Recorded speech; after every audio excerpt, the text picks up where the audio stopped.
This is Mel Majoros. I got another edition of Radio Soup. Pretty excited. As everyone knows, I'm a big fan of the military. I didn't join. I can't swim. That's kind of a thing. So I don't think I'd make a good Navy SEAL. One, I'm female, but two, the whole swimming thing would probably just not even get me into the door.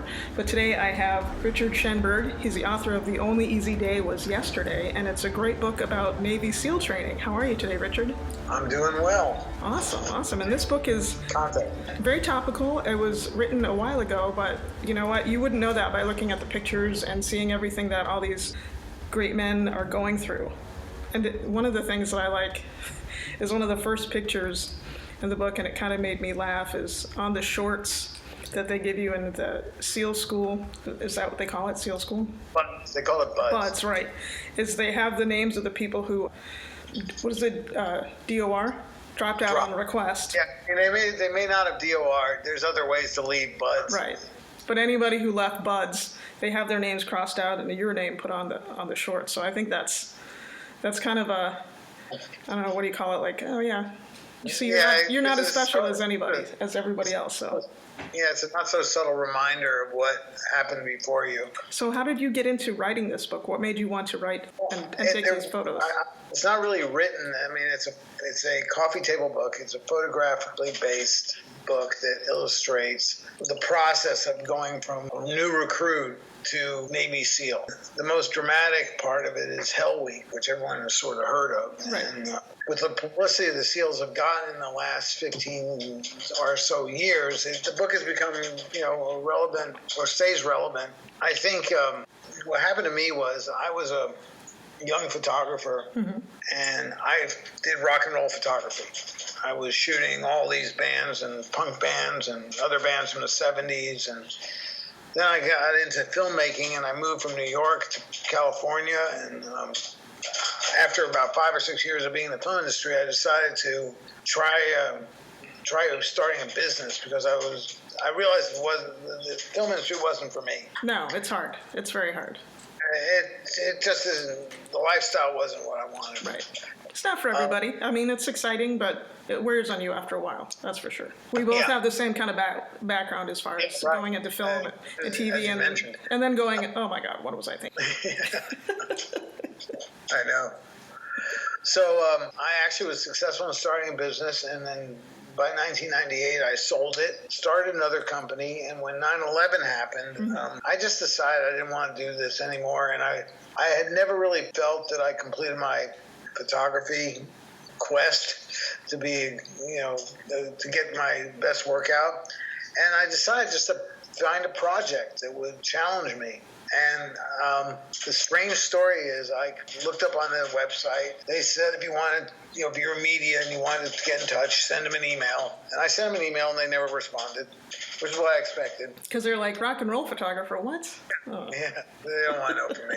But then my friend, who happened to be my lawyer, he said, what have you been up to? And I Wait, friend and lawyer? Are you sure about that? Yeah. Well, we actually used to play lacrosse together. So that was even better. But he says, oh, I know someone who worked at Naval Special Warfare. I said, who? He goes, this friend of mine, he's a client. He's now a real estate agent, but he was the assistant to the admiral in charge. Wow. Well, this guy, Chris Pickett is his name, came to my office, and I told him what I wanted to do, and then he went and contacted retired Admiral Ray Smith, who was living in Pasadena at the time, and Ray came down and he met me, and I was really impressed by him, and so we ended up having a good conversation, and he simply said to me, he goes, I'm not going to sponsor you, but I'll find out why they're not getting back to you. And about a day later, I got a very irate public affairs officer calling me. Why am I getting retired admirals calling me about you? And if you want to do this, come on down. It was exactly 18 years ago. Wow. This week, I was down there. And they wanted to throw me in the deep end of the pool the first day. I said, no, guys, this is required. We're doing something different on top of it. First, we're doing a book. It's never been done before, which I had every belief it would get finished. But I was doing it digitally, and I shot digitally, and that sounds like nothing big deal. But back then, it was, I mean, what was it, like yeah, 2 or 5 megapixels? My iPhone has 3 times the resolution of the camera that I use. So it kind of gives you a technical background and challenges.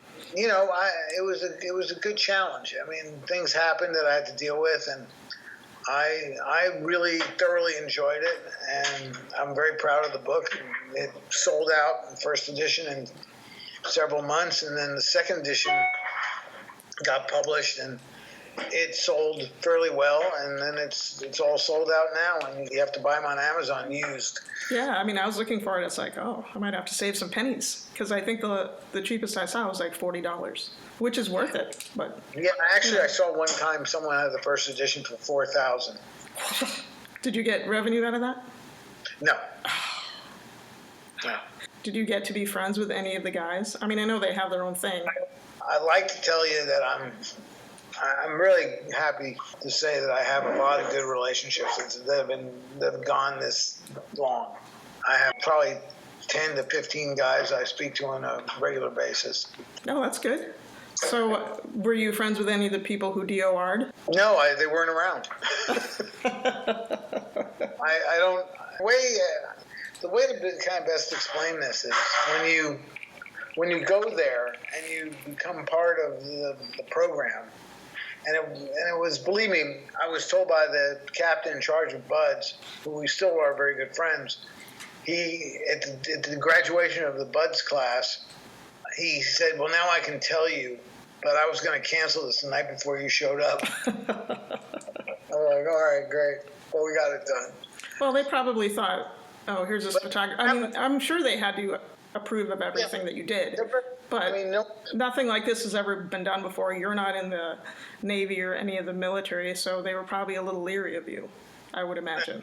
Yeah, I mean, there were some, kind of measuring your ability to do this, and I made my way.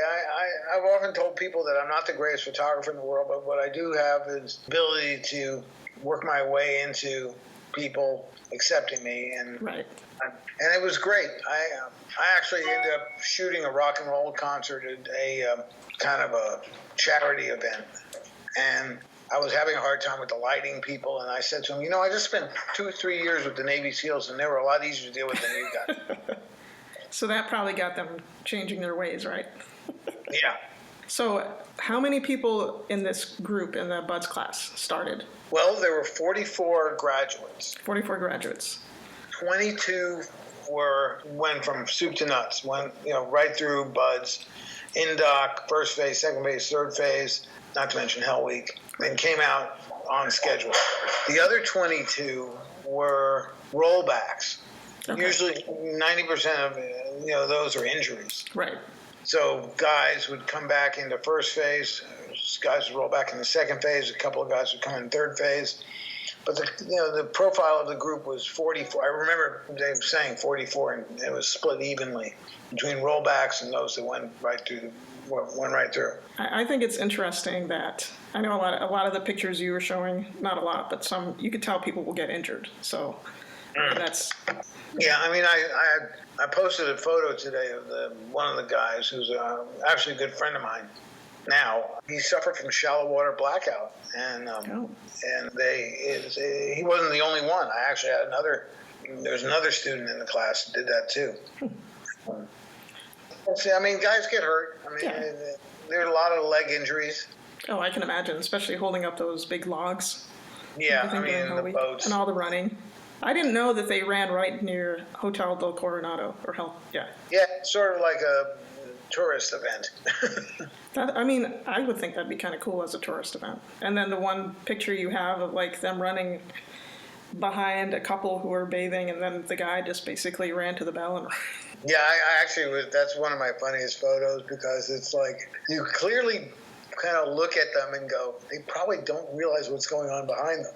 Yeah, but I mean, the guy who just decided to DOR right there. I mean, I don't know. That's just kind of lack of commitment. I mean, you know what you're fighting for. Those people are what you're protecting right there. Yeah, that should make, if I was, going for that, if I saw them, it's like, oh, they have no idea what I'm doing, but these two people who are enjoying their freedom, that's why I'm doing this. Yeah, I think that I'm not too harsh on the guys that quit. Well, yeah. I mean, I spent years with them, and I don't think there was a single day that I didn't go, could I have done this? And the answer comes back, no. Right. Yeah, I mean, it's got to be hard. And it's got to be hard for the guys who DOR, who go back to their buddies and say, well, I didn't make it. Well, I think your self-awareness plays a big part of it. You got to kind of understand that when you're 18 years old and you roll into buds and you think you're already hot shit, right? You're not. And even after you get through buds, you're not. And even after you get through SQT, you're not. Mm-hmm. Even after you get to a team, you're not until you start deploying. Then you're hot shit. So it's a long process. And I think that there's a lot of emphasis placed on, the media's view of certain things, and this is sort of the toughest training in the world, and it's hard. I mean, there's no doubt it's hard. I mean, and I think it's earned its reputation. Well, absolutely, you can tell that by all the pictures you have taken, because it kind of feels like your book kind of makes it feel like you're right there. Even, I mean, not that you're going through it, but especially when they're in the boat or during Hell Week when they're holding up the logs and they're just covered in sand and water. It's like, well, I purposely never did anything with them. Like, I never dropped and gave myself 20. Right. Right. Even though I was encouraged a few times, but I felt very I think the biggest success of the book was that I felt very integrated in the group. Right. Because it could have been just as easy for them to be like, oh, this is a photographer, we're just going to keep him on the outside, he can take his pictures and go I mean, at one point, the famous 5.5 mile swim, mm-hmm. which is one of the last evolutions of buds, two of the guys went missing. Oh. And they swam, they looked like they were swimming back to San Diego. I finally caught up with them. But the instructors were panicked, and they assigned me to drive the ambulance back to the base. I was like, okay. But obviously they found them. Did they get lost? I thought I made it then. They probably got lost. Well, one of the greatest things for the whole thing was I was photographing. You have to kind of remember that there's days that are repetitive. Right. So if I was there, and guys were lifting boats and running with logs. They were doing that repetitive. I mean, just a very consistent time. And if you shot one guy with logs over his head, you shot them all. Right. But there were days that were one of a kind. Hell Week mm-hmm. being one of them. Graduation was one of them. And I was photographing graduation. And I was really focused on getting it documented. And I was listening in the background to what they were saying. And the captain starts giving this speech about Richard was this and that, and he made it through Hell Week with no civilian has done it. I was like, all right, who's he talking about? Did they give you a little? He said, Richard, come up here, and they gave me an honorary Navy SEAL certificate. Oh, that's awesome. And I've come to find out from my friend Joe, who's still an active SEAL, that there's only been about 125 of them given out. Yeah, I can't imagine they don't seem like the type that would just give those out freely. So that's pretty impressive. You must have that on your wall somewhere. Oh, yeah, I have that hung much clearer than my college degree. Yeah, college degree in the drawer, Navy SEAL thing on the wall, that's for sure. It's pretty much what it was.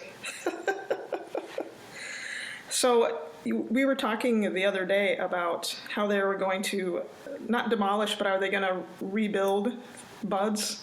Yeah, I mean they're going to upgrade it. Mm-hmm. I don't know much about it. I mean, I'm not in touch with anyone active at buds right now. A lot of the guys I know, most of the guys I know are out. Right. Well, yeah, this was 18 years ago, so they probably have their 20 plus and whatever. Yeah, 20 is the demarcation line. It's one of those things where, everything has got to change. I mean, the one thing I've learned about the Navy is you get used to that constant flux of people being in your life, very bonded very closely, and then they're gone. Right. They're moved to New York or Virginia or other bases. How long was the Buds class? How long does it last? I remember being there April Fool's Day, 2003, and it ended November 2003. And then I came back and did photographs of SQT. Which is what? SEAL qualification training. Oh, okay.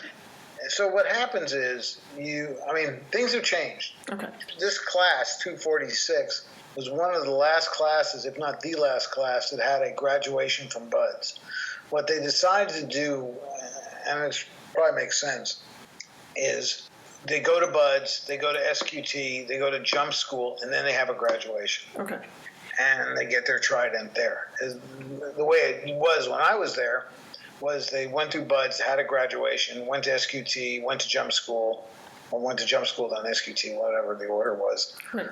And then they got their trident, and that was in a private ceremony with no family around. There's a bunch of photos of them jumping into the ocean in San Diego Bay. That's the end of it. That's the end of SQT. That's the end of Buds, SQT, jump school, everything. That's pretty exciting. Yeah, that was fun. I love being there. That was a great day. Was there any of the guys how many guys are you friends with that are from this class?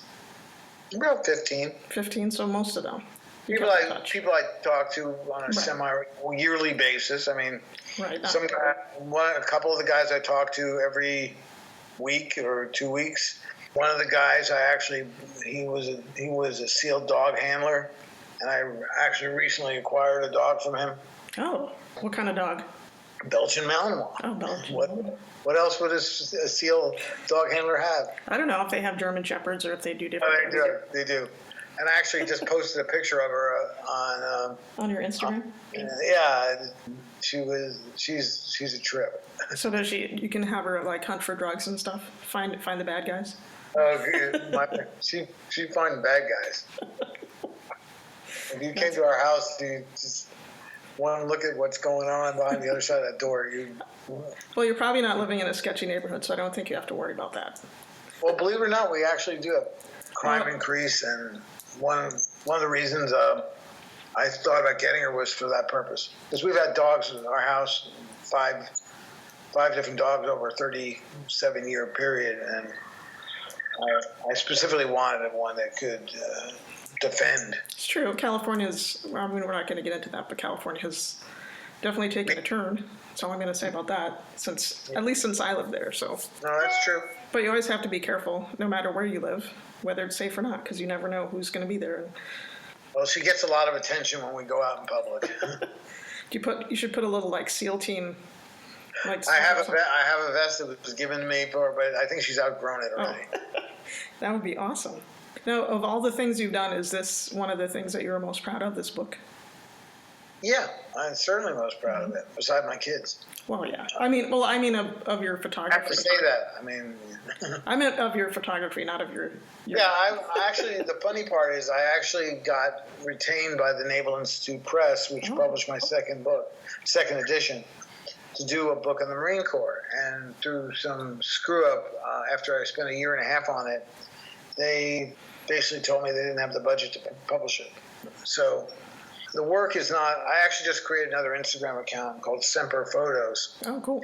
MPER _photos, FOTOS. I have to say, the work I did with the Marines, as far as photography goes, is better than what I did with the SEALs. So what year was that with the Marines?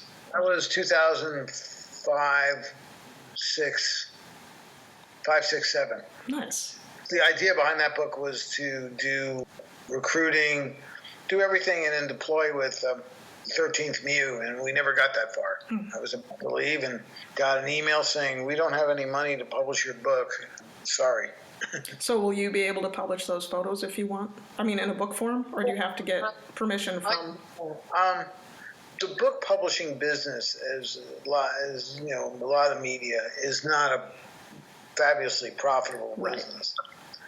And I spend so much money and so much time getting the Navy SEAL book done. I have a really good understanding of what's going to cost to get the Marine book done. And the Marine book doesn't have closure because I never went to Iraq. and I never went to Afghanistan with the Marines, and that sort of is missing in the book, whereas in the SEAL book, it's got closure to graduation. Right. Well, yeah, I mean, but I don't know. I'm not a pro photographer like you, but I would love to see a photo book about that. But I see your point about the closure part. Because it's like, okay, here are these guys, and off they went, and you're probably emotionally invested once you look at all the photos and see everybody, and then you're like, well, what happened to these guys? Yeah, well, photos are being published. I mean, they're on Instagram. Mm-hmm. They are being published in that Semper Photo, so I do get them out there. I actually have had good luck with that. There was a huge installation at the Sarasota Veterans Memorial Cemetery, and they included one of my Marine photos in it. That's one of the things I'm most proud of. Oh. I mean, it was quite amazing because there was my photo alongside David Duncan Douglas, or Douglas Duncan, who was a fantastic World War II era photographer and an incredible character. Wow. As well as Joe Rosenthal's shot from Iwo Jima, and there's me. And they're like, yeah, I sort of snuck in. I don't know how the hell that happened. That's funny. That's amazing. That must have been one of your proudest moments. Yeah, I mean, I had like a little moment of success with that, and about the same time that happened, I got an email from the producers of Lone Survivor. Oh, yes. And they ended up using about 60 photos at the opening titles. Oh, for the SEALs? Yeah, for the book, Lone Survivor. For the movie. For the movie. Peter Berg. That was a great movie also, yes. Yeah. That was kind of fun. Did you get your name in the credits for that? Oh, yeah. We had to negotiate. Well, the funny part was, and I don't want to bore you with the whole story, but... I'm entertainment. You're not going to bore me. The director was Pete Berg, and I actually used to know him years ago, decades ago. And when they were talking to me, I finally looked at him and said, "You don't remember me, do you?" Oh. What? And the producer said, "What?" And I said, "Yeah, we used to hang out. We knew that this person, that person. I was going to produce a movie you were going to be in, blah, blah, blah." And it was just funny. I mean, very Hollywood. Oh, yeah, very small town. Don't you know who I am? Yeah, you know who I am. Yeah, but we're in this town again. Yeah, thank God, right? So what are your plans for the future? Are you doing any more books? I mean, you're probably doing more photography for yourself, or not for yourself, but in short, I'm actually organizing an online. My biggest project right now, photography-wise, is I'm taking all my photos and I'm putting them online mainly for my family to have. Mm-hmm. When the eventuality happens, I want them to be able to see it, and my grandkids, my great-grandkids see it. Right. And, there's going to be the SEAL stuff, but mainly that's what I'm working on. It's been a real pain in the ass project. Will people be able to buy your photos if they want? Yeah. I don't get offers for that because people are really watching stuff on their phones or on their laptops or their desktop. And I haven't printed any of the SEAL photos in years. I mean, I've had offers, but right. Nothing concrete. But I mean, if somebody like a lay person like me says, "Oh, this is a great photo of the Navy SEALs or the Marines," and they contact you and say, "Hey, we'd like this," just as a personal put on the wall kind of thing, not necessarily in a movie or whatever, what have you. But for photo buffs like me, and say like, "Hey, that picture's great. I'd love to have a copy of it." You would sell it. Yeah. Yeah. See, that's cool. Yeah. The way I prefer to do it is to send you the JPEG, right, or the RAW file, and you get it printed where you are. I mean, it's a lot easier than me going out and printing. Oh, Actually, I finally got rid of my printer because it was such a pain in the ass to run. Oh, I know. I've done a side topic, just a couple of friends' weddings, and I'm like, I don't print it out. Throw everything up on a drive. You can pick what you want, and I'll Lightroom and whatever. But Yeah. Printing? No. Sort of exactly what I feel. I'm not, my days of standing behind a printer and watching it go are over. But that must have been cool. You were probably one of the first to use digital for a book instead of going to the dark room. Did you do your own printing color-wise, or? No, No? but I used to, back in the day. Right. The way the book was produced, I actually, very early on, I got Karen Malarkey, who was a photo editor for Life and Time magazine, Wow. became my photo editor. And Brad Zukroff basically was my book production manager, and we used the entire team that did the day in the life of California, the day in the life of West Okay. Virginia, the 50 or 51 books, and they were just finishing up that day in the life project. And I just, the timing couldn't have been better. They were all available. They all worked on my book. Had great production staff. Yeah, that is amazing. We had a fantastic printing company in Singapore. And the funny part was, two of the Bud students that were in the class were Singaporean special forces. Oh, And the Buds always have several foreign students, right. pretty consistent. And their base was next door to the printer. So you could be like, can you give them No, a I little jolt? know what I did was I gave every guy who graduated a copy of the book, and I just called them up. I sent them an email and said, "Hey, your book is waiting for you next door. That's awesome. I have to send it to you." That must have been great for them to have a book of their Oh yeah, experience. I'm still friendly with one of the guys. I see him on Facebook. Oh yeah, I mean, just to go through that and then someone offer you a book, here, this is your experience. Because some people wouldn't do that. Some people, yeah, you can have it, but it's, whatever, $20. Yeah, That's not you, I know, but I know some people would be that way. yeah, no, it's funny. People have lost their books because through divorce or Right. so on. Moving. Yeah, there's just a number of reasons that people don't have the book anymore. And we talked about this before. How many students are not with us anymore from that class? Well, We said there was one in the UP, that's Upper Peninsula of Michigan. yeah, Clark Schwedler, and of course Nick Check, and an instructor, Brant Young, who actually died in an IED when he was not actually in the Navy at the time. Oh, He was private contractor. I talked to him 3 weeks before he died. wow. So this book not only honors them, which we Yeah. always want to honor them, but honors the ones who are still with us. And that's very important, I believe, anyway. Yeah, exactly. I hope I'm not missing someone. Oh, well, if you are, that's all right. We can always post it on my page later, because we always want to honor the ones that we've lost. One of your listeners will correct me. Possibly, yes. Your Yeah, Navy but SEAL buddies will be like, if you ever want to feel like an idiot, just start an Instagram account. It's there. or all the TARE.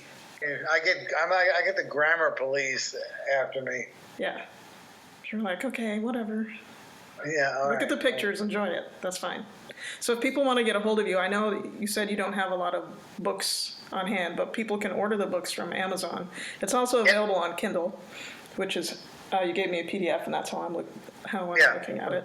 So what I do now is downloadable Kindle or iPad or iPhone PDF, which is which is the original PDF from the book. Right. There- I know. I'm still a book person though. My parents had a bookstore growing up, so there's nothing like the feel of a book. But I know what you're saying. I used to collect books for certain writers, and I still have a good collection of certain writers.